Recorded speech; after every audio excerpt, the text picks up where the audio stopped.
Ngayong undas, sama-sama nating alalahanin at ipagdasal ang mga namayapa nating mahal sa buhay.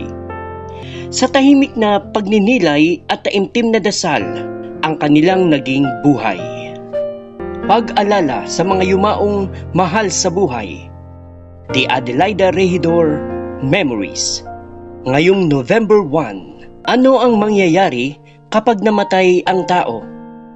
Ngayong November 8, paano natin maipapakita ang pagpapahalaga sa mga mahal sa buhay nating namayapa na?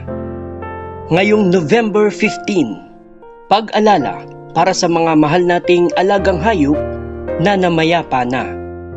Ngayong November 22, naway maalala pa rin natin na ipagdasal at alalahanin ang mga yumaong kapiling ng Diyos.